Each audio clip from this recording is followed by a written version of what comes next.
Senator Francis Pangilinan is recognized. Thank you, Mr. President. Just a very quick manifestation. For the record, there was no intention of maligning any individual in the manifestation we said earlier during the committee hearing of the Blue Ribbon Committee. Wala pong personalan, gaya ng nabanggit ng butihing senador, wala po tayong pinangalanan. Humihingi tayo ng unawa.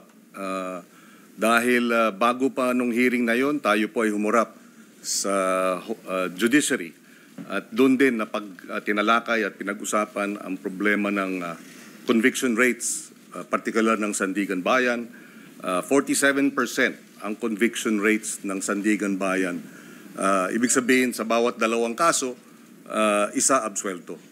That was the context, Mr. President, of our manifestation earlier. There was no intention of maligning any senator with that manifestation. For the record, Mr. President, and again, humihingi tayo ng unawa kay Senator Jinggoy Estrada. Wala pong personalan yung ating earlier manifestation. I hope he will understand.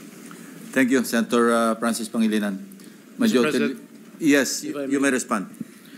Ang sabi po ni Senator Pangilinan, wala ho siyang binanggit na pangalan. Pero napaka-obvious naman po ang kanyang sinabi kanina dun sa Blue Ribbon Committee.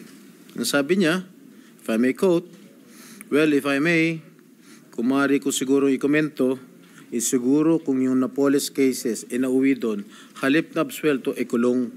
Baka hindi na nangyari itong mas malaking kurakot.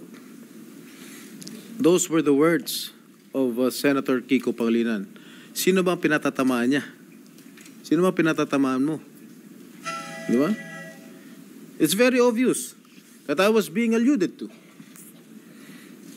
Remember, Mr. Senator Pangilinan, that I was acquitted by the court. Are you questioning the decision of the court acquitting this representation? You're a lawyer. I'm not. You shouldn't be talking that way. You are undermining the judicial process in our country. You being a member of the bar. Thank you, Mr. President. May I ask, minute for suspension. Majority Leader. May I ask, very